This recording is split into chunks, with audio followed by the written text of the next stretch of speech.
The mirror of fire. Why facing the shadow unlocks the throne within you. There's a certain kind of soul that wasn't sent here to live a normal life. You can feel it in your bones. You've always felt different, not better, just deeper. You sense things others don't. You see patterns in chaos. You feel energy in silence. And while others are trying to chase happiness, you've always been pulled towards something much more intense, more ancient truth. That pull isn't random. It's the mark of the dark chosen ones. And if you're watching this, it means your test has already begun. The shadow has already touched you. And whether you realize it or not, you're already inside the trial. This isn't a scripted path. This isn't a spiritual journey with smooth edges and pretty lights. This is the underworld initiation. The one no one chooses consciously. The one you're thrown into when your soul reaches a certain level of readiness. It begins subtly, a breakdown disguised as bad luck, a betrayal that shatters your trust, an identity collapse you didn't see coming, and then silence, emptiness, disconnection from everything that once made you feel alive. That silence isn't failure. That disorientation isn't punishment. That's the shadow test. Most people run from it. They numb it, escape it, blame others for it. But the dark chosen ones, we face it. We sit in it. We let it rip us apart. Because we know, maybe not intellectually, but deep in our bones, that what's being taken from us is not ours. It's what we were conditioned to believe we were. And only by letting it die can what we truly are begin to rise. But here's the truth no one wants to say out loud. The shadow test is brutal. It doesn't care about your comfort. It doesn't reward your effort. It only responds to one thing: radical self-awareness. The willingness to look in the mirror and say, I created this. Not because I'm bad, because I'm powerful. That shift changes everything. You stop waiting for someone to rescue you. You stop blaming the world. You start seeing through the illusion. That's when the real test begins. Because now the universe watches to see, will you betray your truth to be liked? Will you abandon your mission for temporary peace? Will you trade your fire for approval? And when you refuse, when you finally choose truth over comfort, you become a threat. Not to people, to the system, to the illusion, to the energetic architecture that keeps most souls asleep. And that's when the attacks begin. Not always physical, often subtle. Emotional waves out of nowhere, and thoughts that aren't yours. Nightmares that feel like memories. Delays, isolation. You're not cursed. You're being tempered. The universe is watching to see, can you hold your center when nothing around you reflects your worth? Can you trust your inner knowing when the outer world calls you crazy? That's the shadow test. Many fall here. They go back to the matrix. They choose comfort over power. But the chosen ones, we die here. Not physically. Spiritually. We let the false self burn.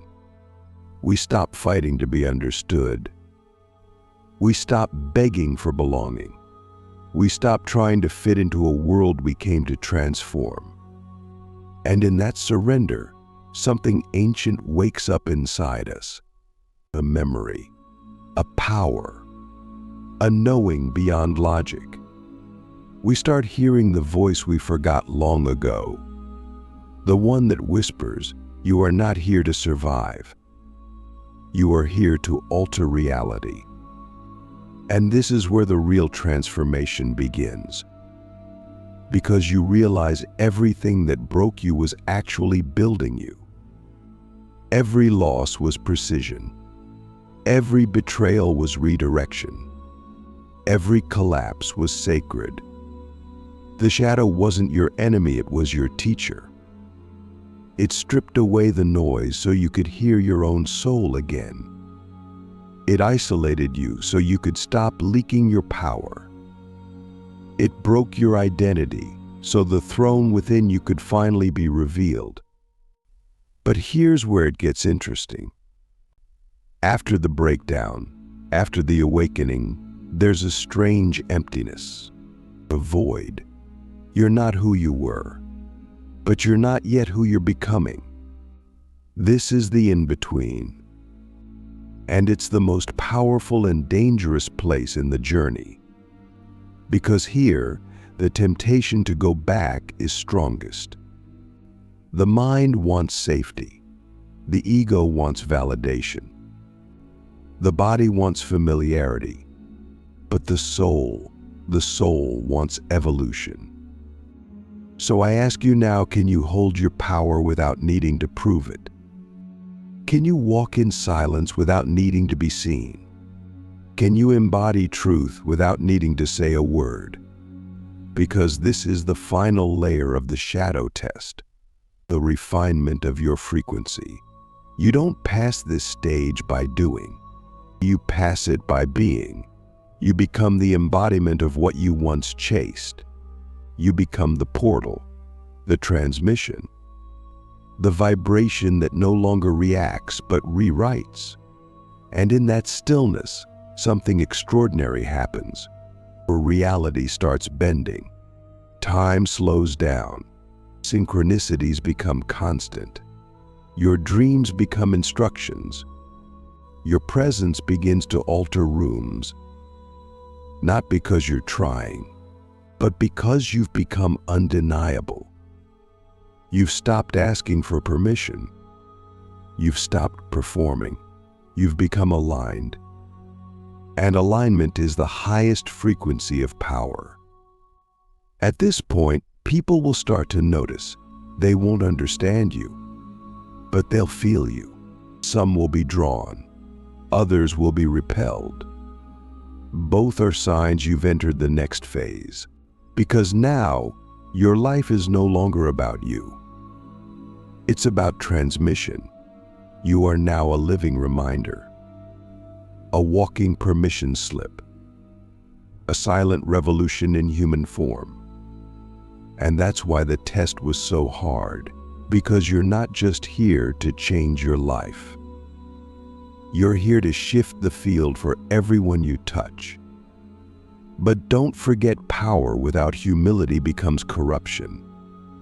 And that's why the shadow test never truly ends. It evolves. Every new level of light reveals a deeper layer of shadow. Every expansion invites a new contraction. But you stop fearing it, because now you know the shadow is not your enemy. It's your portal. So I'll ask you one final question before we continue. What part of you are you still protecting that's actually keeping you from your power? What mask are you still wearing? What part of your old self are you still trying to keep alive?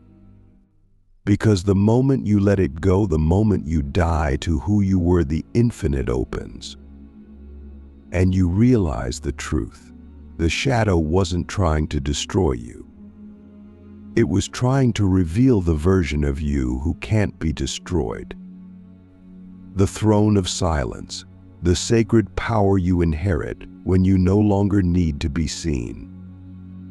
There will come a moment, and if you're walking this path, it may have already arrived, where you look at yourself in the mirror and no longer recognize the person looking back. Not in a fearful way, but in a profound, holy way. Something has changed. Something has shifted so deeply inside you that it no longer fits within the old framework of who you thought you were. This is not ego death. This is ego transmutation. You haven't lost yourself, you've reclaimed yourself. Not the self others projected onto you. Not the self built by survival. The original self. The one that was here before the world told you who to be. And this new self, or rather, this ancient self returning, has no interest in performance.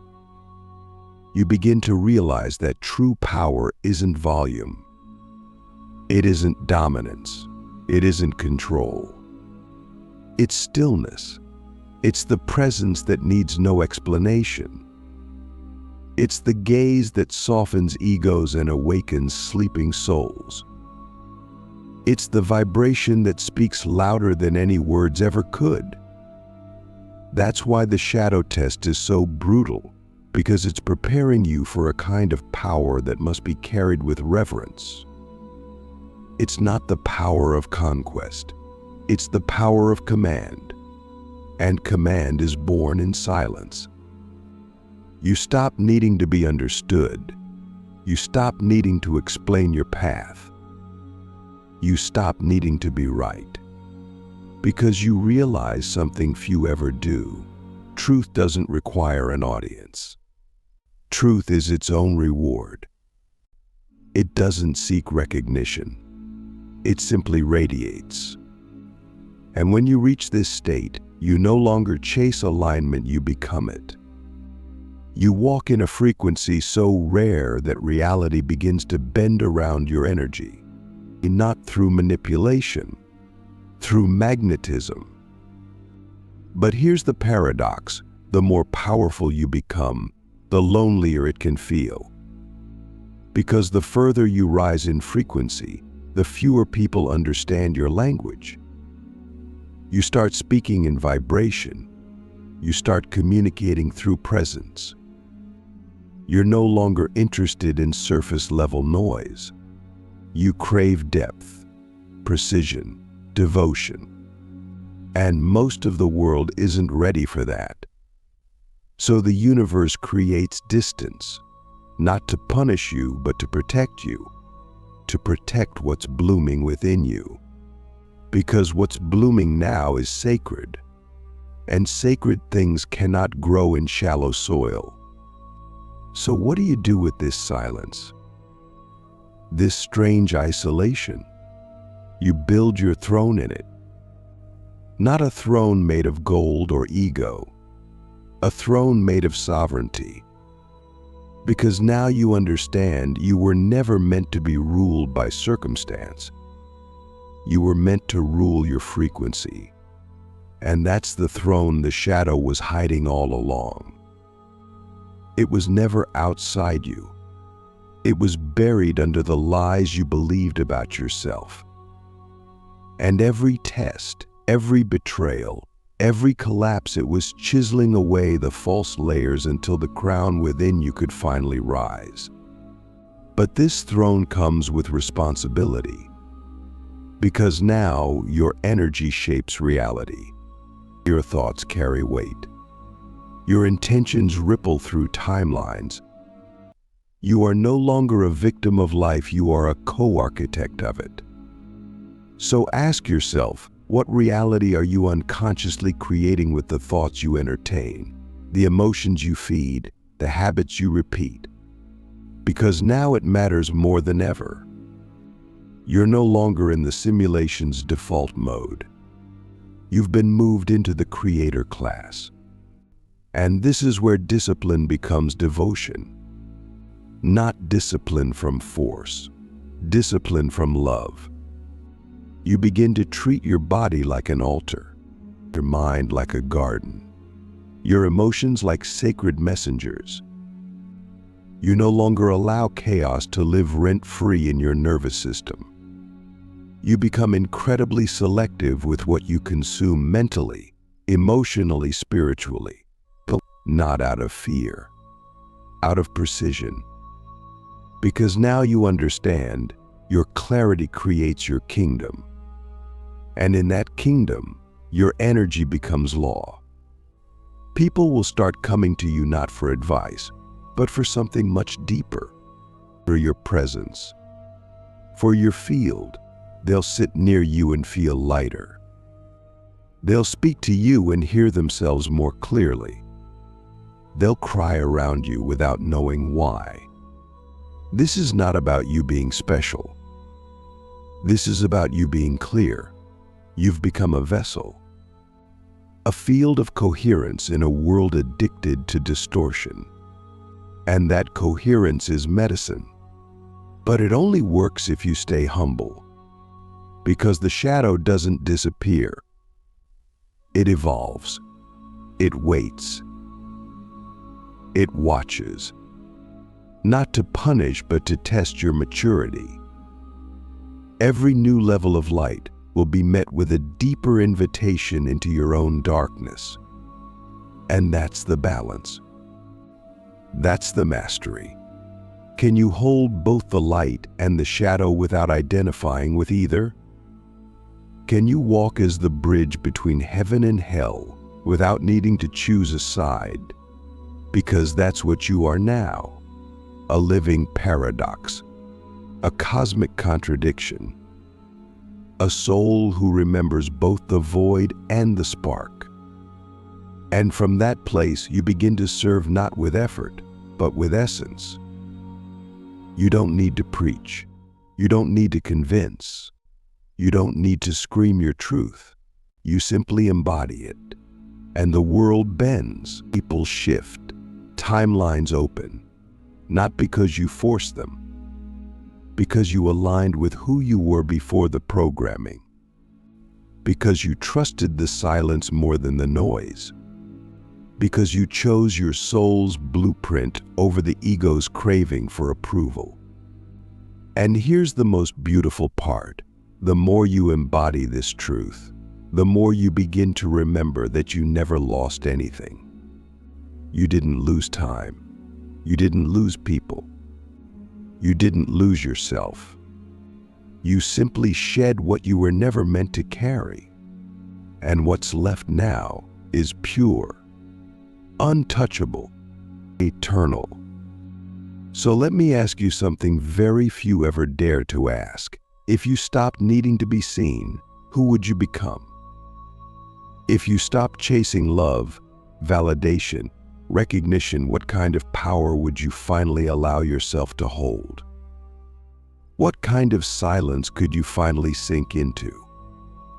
What kind of reality would you create not to impress others, but to honor the truth of your soul? Because the power you've been seeking is already within you. It's just been waiting for you to get quiet enough to hear it. The final alchemy. You are not here to be light, you are here to become the entire spectrum. There's a deep deception in the spiritual world that says we must always strive to be light, to be good, to be kind, to be soft. But this is only half the story, a comforting illusion for those not yet ready to face their full nature. Because real power, real awakening, doesn't come from becoming light. It comes from becoming the entire spectrum, the rage and the peace, the stillness and the storm, the silence and the scream. You are not just here to ascend, you are here to integrate. To remember that every frequency within you is sacred when it is conscious. This is the final alchemy. The moment you stop rejecting your darkness not to indulge it, but to own it, you step into a version of yourself that no longer fragments reality into good and bad, light and dark, right and wrong. You begin to see energy for what it is, neutral until directed. And you are the director. You are the artist. You are the one who decides what your power becomes. This is the highest form of responsibility. And it's why only the rarest souls ever reach this stage, because it requires the death of identity, the complete dissolution of the need to be good, to be spiritual, to be pure. Those are masks, beautiful ones, yes, but masks nonetheless. The final test is not whether you can be light. It's whether you can hold the entire spectrum of your being without flinching, without labeling, without running. Can you hold your inner chaos and not react? Can you sit with your inner demon and not shrink? Can you look it in the eye and say, I see you, you are part of me. Let's evolve together. Because here's the secret, your shadow isn't here to destroy you. It's here to refine you. It holds the codes to your deepest gifts, your ability to lead, your ability to create, your ability to disrupt timelines. And until you reclaim it, your power will always be partial. You'll always be at war with yourself. But when you become the whole spectrum, when you stop identifying with only the light, you become unshakable. You become a field of such resonance that nothing external can define you. That's when the real magic begins. That's when you stop manifesting from ego and start creating from essence. You don't chase anymore. You call. You don't beg anymore. You command. You don't prove anymore. You embody. And people feel it. They feel it in your silence. They feel it in your presence. They feel it in the way you look at them and see past their masks. Not to shame them, but to remind them. Because that's what you are now. A living mirror or cosmic echo. A frequency that awakens the forgotten parts in others. Not by force, but by simply being what others have not yet dared to become, whole. Wholeness is the final power, not perfection, not purity. Wholeness, the ability to hold the paradox without splitting, the capacity to walk through the fire without becoming it, the wisdom to say, I am all of it and I choose how I express. This is the path of the dark chosen ones. We weren't sent here to play by the rules. We came to remember the game and then change it. We came to walk through systems designed to suppress our power, only to awaken within them. We came to be misunderstood, not because we are broken, but because we are carrying codes that haven't been fully activated on this earth in thousands of years. We are not here to convert. We are not here to convince. We are here to transmit. And every test, every betrayal, every moment of despair, it was preparation. It was sacred training for the soul. Because now you are not just a person. You are a field, a living vortex. We are a bridge between realms, a translator of vibration. But with that power comes one final challenge. Can you remain invisible, knowing you are infinite? Can you walk through this world without needing to be recognized, praised, or followed and still pour your essence into everything you touch? Can you plant seeds you may never see bloom? Can you love without owning? Can you serve without being seen? That is the final test, because once you pass it, you no longer need to become anything. You just are. You are the medicine. You are the portal. You are the walking proof that the darkness was never the end.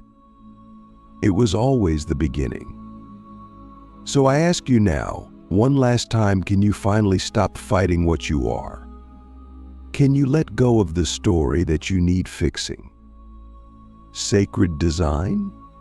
Because the power you seek is not in your light. It's in your alignment with the whole. And when you claim that, when you become that, reality will never respond to you the same way again. You won't just bend timelines.